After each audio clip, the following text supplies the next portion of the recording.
Olá, amigos. Este é o programa A Semana no Mundo, que apresentamos todo sábado às 3 da tarde na TV 247. Hoje é 31 de outubro. Terminamos o mês com uma grande vitória da Frente 247. Atingimos a marca, e já superamos, de 600 mil assinantes.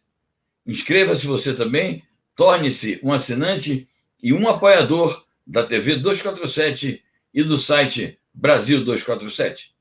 Com isto, você estará fortalecendo um veículo indispensável da mídia progressista e democrática e se somando, portanto, à luta de ideias em favor da democracia, da justiça social, da independência nacional, da autodeterminação dos povos e da paz mundial.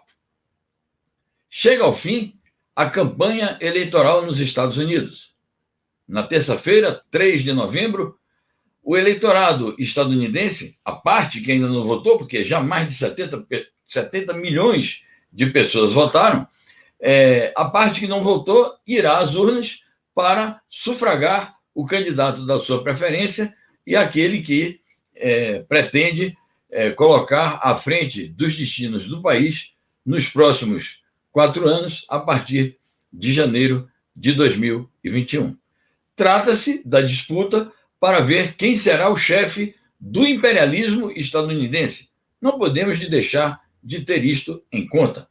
Imperialismo estadunidense, que é a maior, a mais poderosa, a mais forte, superpotência do planeta, mas que é, a olhos vistos, também uma potência em declínio.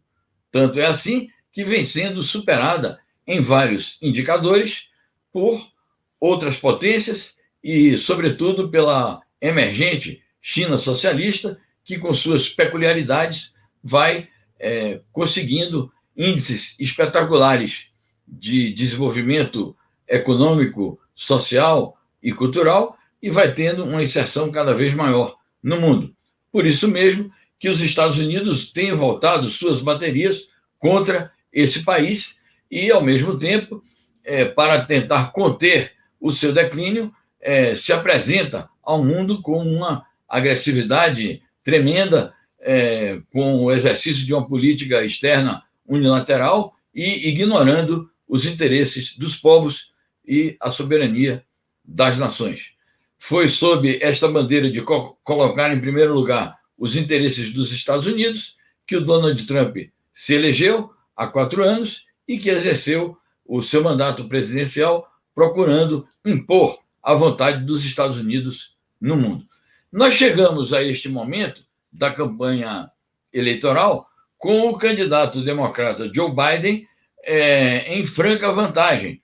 Ele tem uma liderança, na média das pesquisas eleitorais dos Estados Unidos, tem uma liderança uma vantagem de mais de 9 pontos em relação ao seu concorrente, o que segundo todos os observadores da cena estadunidense, o maior índice de vantagem numa pesquisa eleitoral para a presidência nos últimos 24 anos.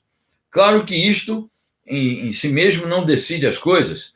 Não dá para se fazer uma previsão exata sobre o que ocorrerá a partir do dia 3 de novembro, porque o sistema eleitoral estadunidense é um sistema muito peculiar, em que o voto popular nacional é um mero indicador. O que decide as eleições é quem obteve, o candidato que obteve o maior número de delegados ao colégio eleitoral, que é, no final das contas, a instância decisiva. É por isso que a disputa eleitoral nos Estados Unidos se concentra muito naqueles chamados estados pendulares, que são os estados que, porque ali é assim, uma parte dos estados são tradicionalmente democratas, outra parte tradicionalmente republicanos, e há um certo número de estados que oscilam, dependendo da conjuntura política, de como tiver sido o mandato presidencial, oscilam entre um e outro partido. Então, a disputa se concentra toda em torno de quem vai conseguir a maioria de votos nos chamados estados pendulares, sendo que a desvantagem do Trump é nítida e é uma desvantagem não apenas numérica, é uma desvantagem também na política, porque o tema que tomou conta da campanha eleitoral estadunidense durante todo o seu transcurso foi a Covid-19 e o grande desastre que foi a administração Trump nesse quesito, entre outros, porque a administração Trump fracassou em vários aspectos, mas, sobretudo, a sua gestão da pandemia, que foi negacionista todo o tempo, foi irresponsável e não levou em conta o dever maior de salvar vidas, resultou nesse número recorde de infectados e de mortos e faz com que os Estados Unidos sejam o país que mais sofreu com a pandemia da Covid-19 no mundo. Então, o tema da Covid-19 atua em desvantagem em relação ao candidato que pretende a reeleição, Donald Trump. Mas não só a questão da Covid-19 entrou na cena da campanha eleitoral, mas entrou na cena da campanha eleitoral também, em desvantagem do Trump, a questão da luta antirracista, que se mesclou com a luta por direitos econômicos e sociais do setor mais oprimido da sociedade estadunidense.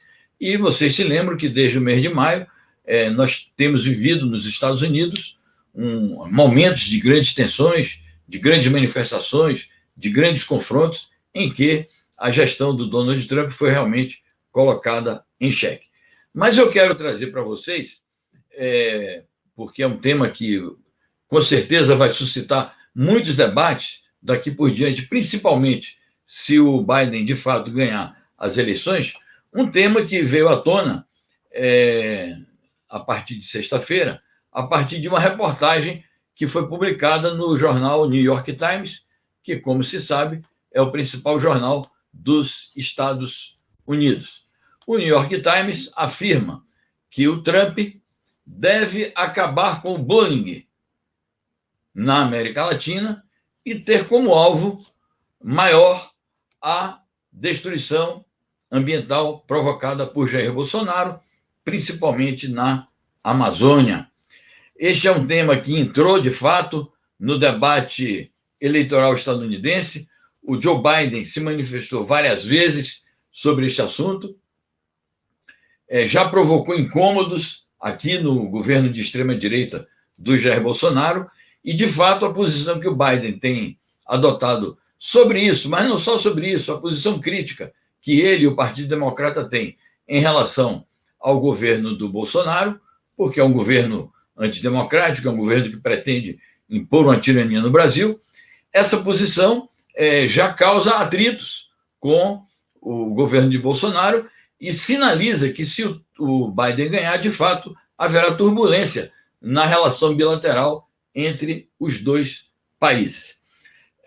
Vamos ver como essa questão se desenrola. Eu tenho a impressão que não vai ser apenas o tema ambiental que vai entrar na polêmica, certamente vão entrar discussões ligadas à questão indígena, questões ligadas aos direitos humanos, questões ligadas à democracia, porque os presidentes estadunidenses do Partido Democrata costumam lidar com essas bandeiras e, muitas vezes, essas bandeiras se tornam em fatores de conflitos diplomáticos com determinados países. É por isso que muita gente aqui no Brasil está torcendo de maneira fervorosa pela vitória do Biden, porque acredita que a vitória do Biden poderá desestabilizar o governo do Jair Bolsonaro. Mas outro tema ligado a essa notícia é sobre se o Joe Biden vai, de fato, acabar com o bullying na América Latina. A reportagem do New York Times chega a dizer que o Biden aliviaria a situação de Cuba e da Venezuela, mudaria radicalmente de política em relação a esses dois países e mudaria radicalmente de política em relação à América Latina. Isto é algo a ser melhor verificado, melhor debatido. Obviamente que a política não será igual, sempre há nuances nas orientações externas dos governos estadunidenses, sejam eles, conforme sejam eles, o democrata ou republicano, mas eu acredito que a gente não deveria nutrir tantas ilusões em relação ao comportamento de política externa, sobretudo em relação à América Latina. Pensar que o Joe Biden vai acabar com a concepção que informa a doutrina Monroe, eu acho que é uma ilusão. A doutrina Monroe, como todos os seus corolários, principalmente aquele que se tornou conhecido como o corolário Roosevelt, que foi implantado a partir do início do século XX, quando os Estados Unidos entraram na cena internacional como uma potência imperialista, a essência da política estadunidense em relação à América Latina sempre foi tratá-la como seu quintal, como sua área de dominação, e foi por conta disso que os países latino-americanos sofreram, não só um bullying eu acho que é um termo eufemístico para designar o tipo de dominação, de opressão, de intervencionismo, de golpes, de guerras que os povos latino-americanos tiveram que enfrentar devido à ação imperialista mesmo dos Estados Unidos. Então, ainda que admitindo que possam haver mudanças e nuances no relacionamento dos Estados Unidos com determinados países na América Latina, nós não devemos nutrir esperanças nem alimentar ilusões de que essa política vá mudar em sua essência. Os Estados Unidos são uma potência imperialista, é a maior superpotência do mundo, ainda mais poderosa, muito embora esteja em declínio, e é exatamente por causa do seu declínio histórico, é um processo que dura muito tempo, que o Trump se elegeu há 4 anos com essa bandeira de pôr em primeiro lugar os interesses dos Estados Unidos, mas rigorosamente todos os países da República dos Estados Unidos, eles têm como pano de fundo da sua política externa essa questão de manter a primazia dos interesses estadunidenses no mundo, primazia em todos os terrenos, político, diplomático, econômico, cultural e militar.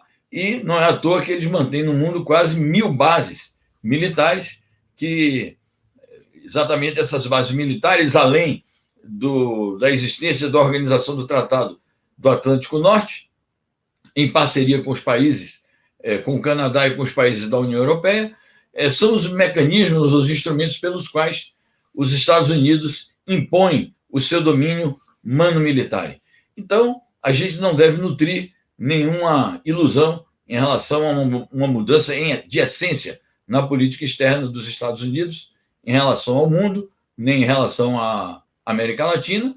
E, claro, o que temos é que apostar na firmeza dos governos anti-imperialistas, na capacidade de luta dos povos, na capacidade de organização dos partidos progressistas, dos partidos revolucionários, da sua capacidade de união, de manter de pé a luta pela integração latino-americana, de insistir na bandeira de que a América Latina é uma zona de paz no mundo, conforme foi proclamado pela CELAC, que está aí largada pelo governo do Jair Bolsonaro.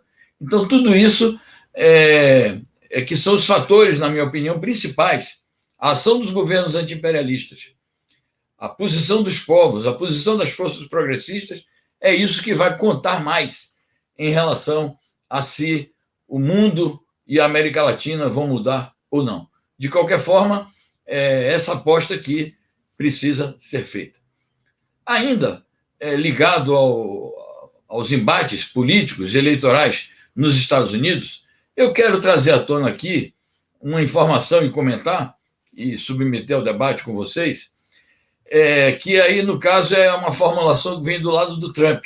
Nós comentamos aqui a questão da promessa do Biden de acabar com a doutrina Monroe, mas do lado do Trump, durante esta semana, um dos seus principais assessores, seu conselheiro de segurança nacional, Robert O'Brien, aquele mesmo que esteve aqui no Brasil há poucos dias para submeter o governo do Jair Bolsonaro e para pressioná-lo no sentido de não adotar a tecnologia do 5G da China, esse Robert O'Brien fez uma palestra na qual ele declarou o seguinte, que no mundo existem algumas democracias, e entre essas democracias, ele mencionou os próprios Estados Unidos e, por incrível que pareça, o Brasil de Bolsonaro. Então, na concepção do Donald Trump, os Estados Unidos e o Brasil de Bolsonaro, que lideram um regime, um governo de extrema-direita, são os países exemplares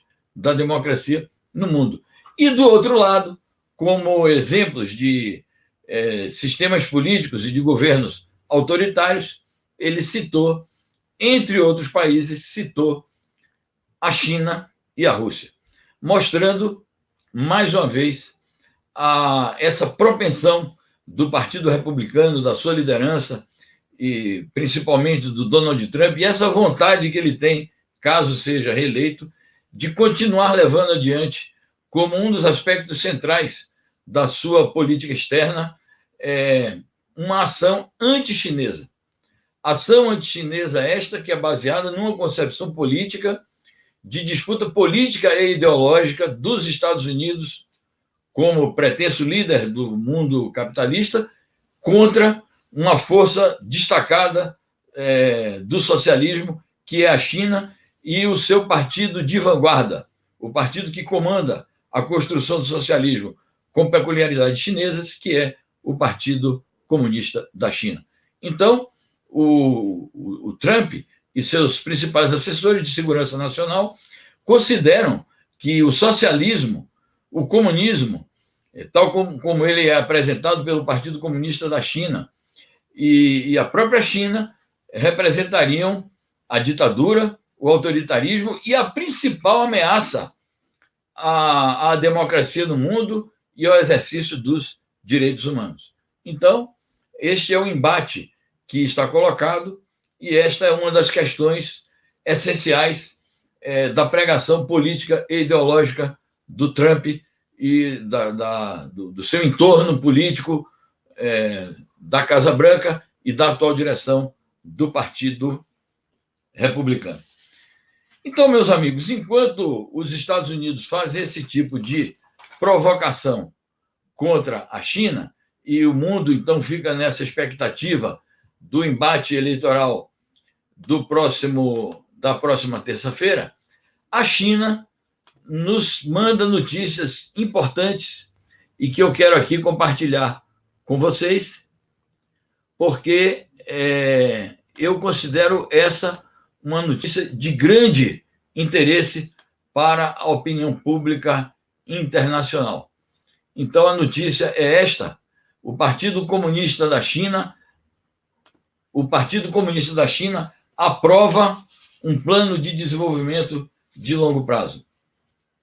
Então, enquanto o imperialismo ataca a China investe as suas energias políticas e ideológicas no seu desenvolvimento.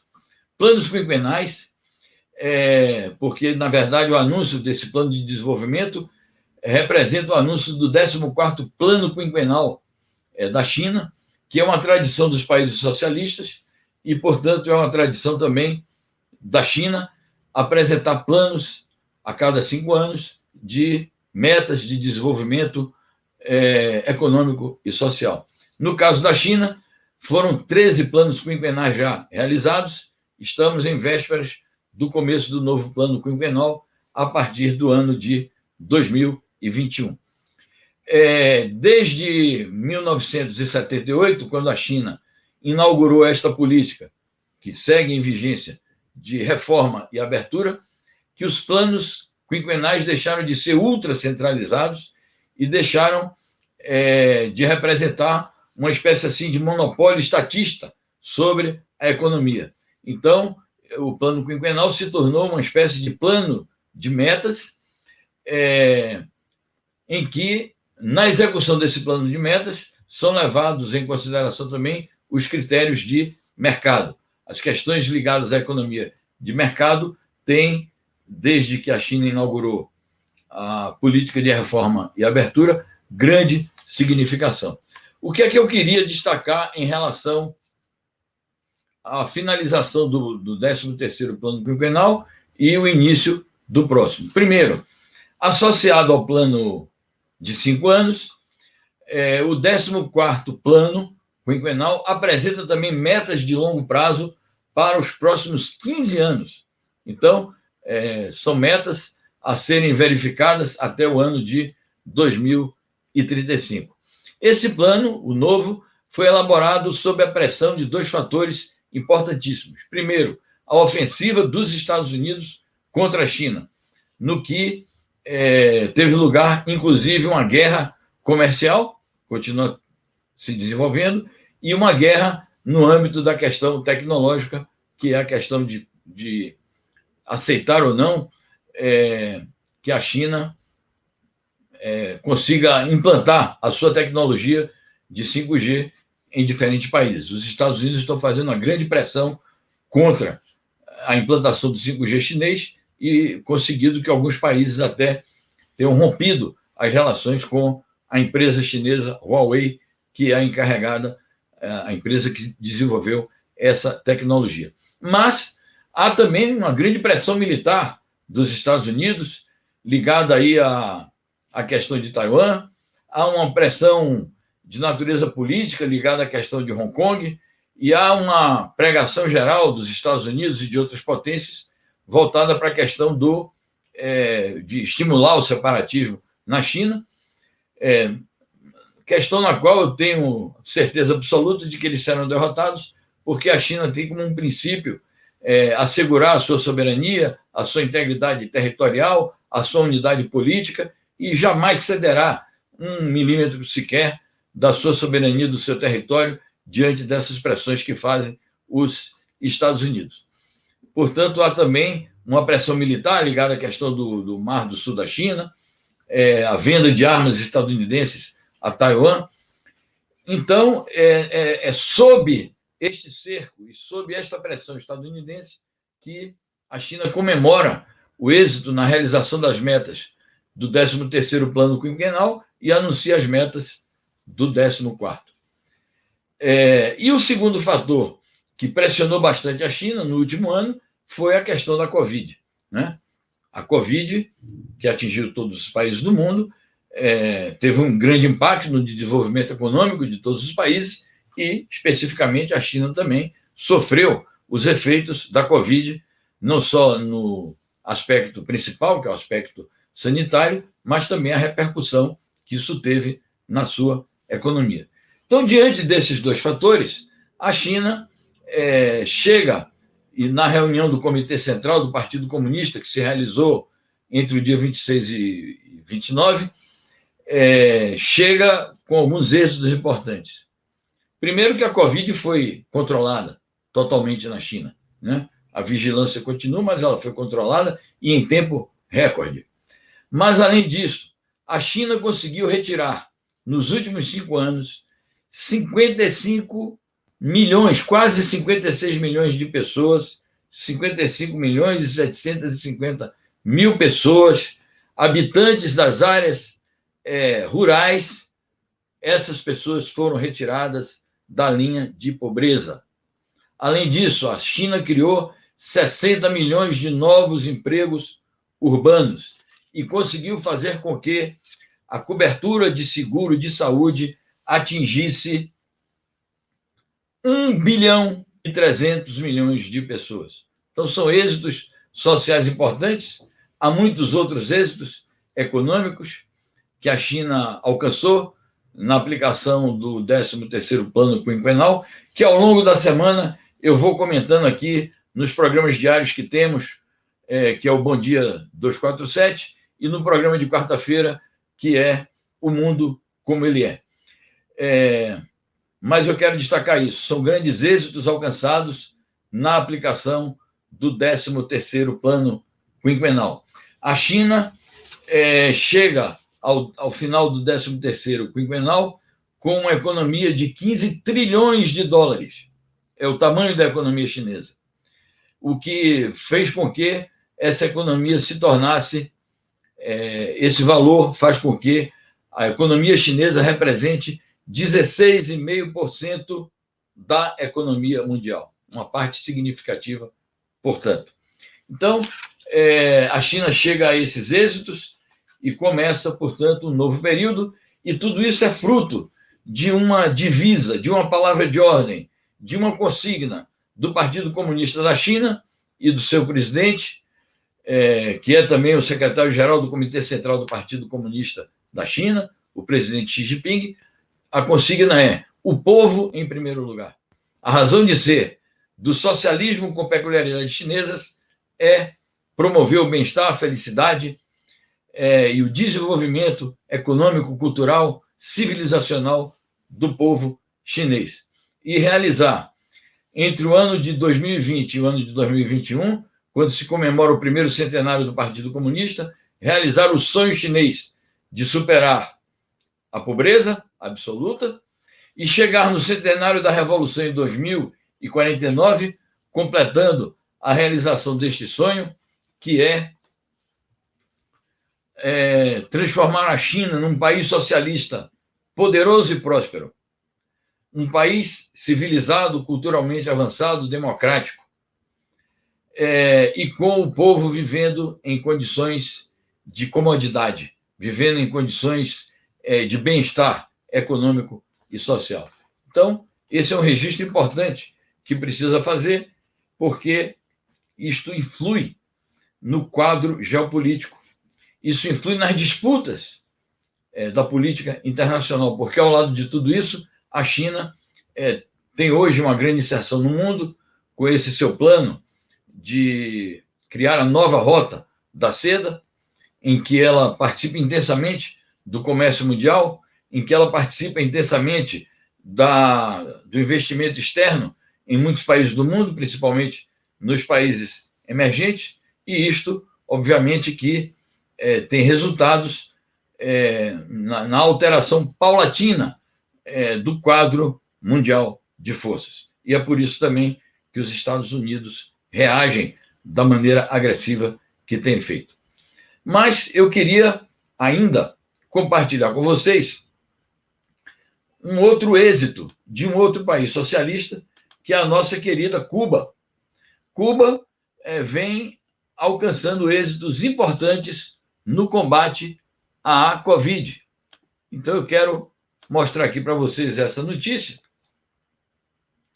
que foi uma informação do ministro da Saúde de Cuba, que diz isso. Em Cuba, 93,1% dos doentes com a Covid foram curados, foram recuperados.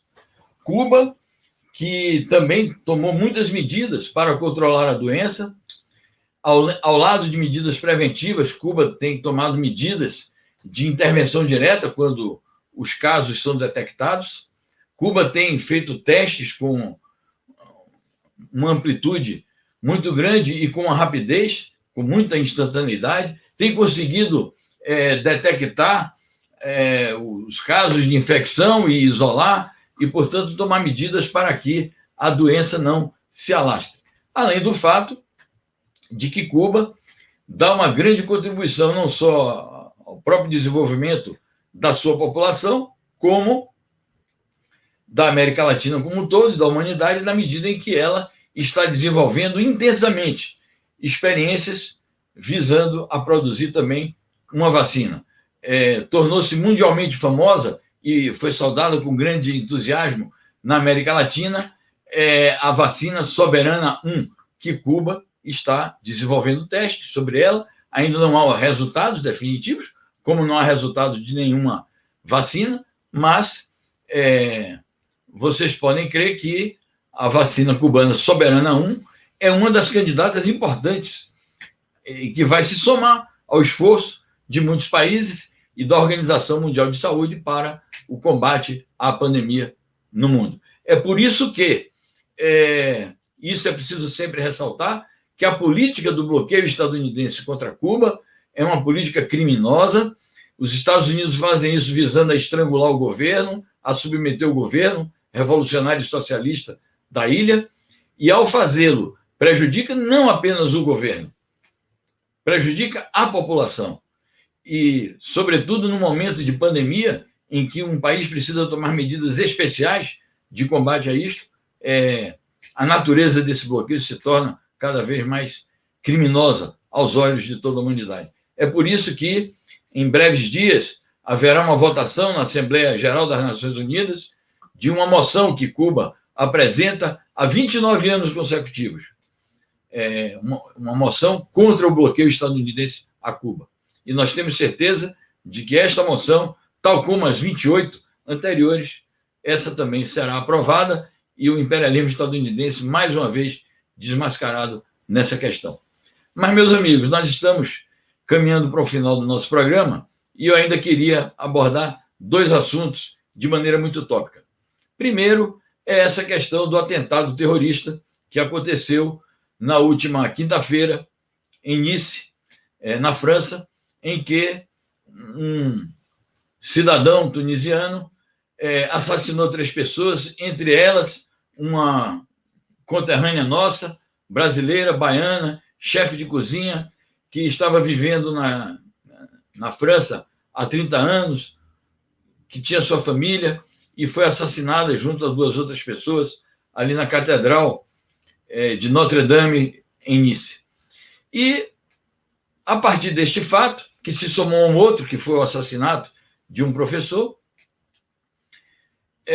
voltou a desencadear-se, não só na França, mas é um ambiente que vai contaminando toda a Europa, e se procura que contamine o mundo, um ambiente de histeria contra o Islã. E contra o Islã e contra os países que têm maioria islâmica e contra os países que têm governos que são da religião islâmica, e entre esses os países árabes, muitos países árabes. O que se chama de islamofobia. Chegou ao ponto de que o presidente da França, Emmanuel Macron, cunhou essa expressão, fascismo islâmico, ele e o prefeito de Nice. Terrorismo islâmico. Então, eu queria defender aqui esse ponto de vista. Terrorismo é terrorismo e ponto. Não é a questão de ser terrorismo islâmico. Então, além de se condenar veementemente este ato brutal, ato de banditismo e ato de terrorismo contra pessoas indefesas, e que são atos inadmissíveis e condenáveis sob todos os argumentos, não é possível aceitar que o Emmanuel Macron, que é chefe de um país que tem ambições imperialistas na Europa e no Mediterrâneo, em relação aos países do norte da África e também em relação a países do Oriente Médio, que esse país queira ser o campeão da luta antiterrorista com esta bandeira de agredir civilizações e povos. Então, eu quero deixar consignada aqui a sua opinião de que, condenando o terrorismo, é preciso condenar também essa estigmatização que o Macron e outros líderes europeus e mundiais fazem dos países islâmicos.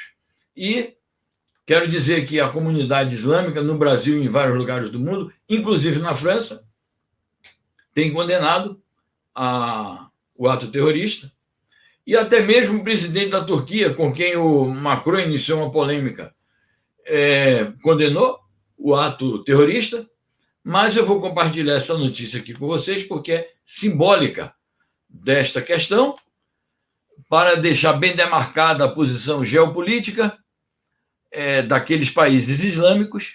Então, está aqui a opinião do chanceler iraniano, o Mohammad Javad Zarif. O Mohammad Javad Zarif declarou, está aqui a notícia que publicamos ontem no Brasil 247, chanceler iraniano condena ataque terrorista na França. E chamou a atenção de que um radicalismo puxa outro radicalismo. Ele, como um diplomata que acabou não mencionando o governo francês, mas está implícito e está feita a alusão de que a República Islâmica do Irã não está de acordo com esse tipo de pregação islamofóbica, de designar o terrorismo como terrorismo islâmico, e esse tipo de atitude violenta, que é condenável a todos os títulos, como sendo uma expressão do que ele chama de fascismo islâmico. Não existe terrorismo islâmico, nem fascismo islâmico. Existe terrorismo, existe fascismo, existe violência, existe ofensiva antidemocrática contra os direitos dos povos, e tudo isso precisa ser condenado, e para fazê-lo é preciso valorizar as lutas democráticas dos povos, as suas organizações sociais, e valorizar a Organização das Nações Unidas, promovendo nela reformas que a capacitem a se transformar num verdadeiro eixo da vida internacional e num ambiente no qual seja possível dirimir as disputas entre países. Bom, meus amigos, nós estamos chegando ao final, mas eu não posso deixar de comentar sobre um grande fato que aconteceu nos últimos dias na Bolívia, que foi a anulação de uma condenação que se estava para tomar, para fazer, de maneira arbitrária, sem nenhum sentido, ao líder boliviano, presidente boliviano, Evo Morales, que estava sendo acusado de terrorismo. Vou mostrar aqui para vocês a notícia que nós publicamos no Brasil 247, e que, finalmente, a justiça boliviana decidiu, exatamente depois que mudou o ambiente político na Bolívia, decidiu anular um mandato de prisão. Imaginem vocês, havia um mandato de prisão contra o Evo Morales. Então, eu quero assinalar essa notícia como um dos fatos mais importantes da semana na América Latina, e destacar que isto já faz parte, na minha opinião, do novo quadro político que emergiu da retumbante vitória do MAS boliviano, com a eleição do Luiz Arce, presidente da República, e que sob todos os aspectos que se analisa essa questão, que é a reação mais forte, mais legítima, mais contundente e mais vitoriosa ao golpe que foi perpetrado no ano passado, exatamente em novembro do ano passado, quando eles acusaram que houve uma fraude eleitoral, e na primeira eleição que ocorre depois disso, um ano depois, a maioria esmagadora do povo boliviano, tal como tinha feito na vez passada, se pronunciou a favor do MAS e se pronunciou pela vitória da democracia. Quero destacar que no dia 8 de novembro, portanto, de hoje a 8, no próximo sábado, será a posse do Luiz Arce.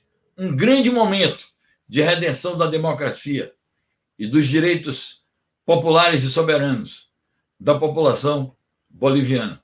E no dia seguinte, está sendo preparada a volta do presidente Evo Morales, do líder do MAS, Evo Morales.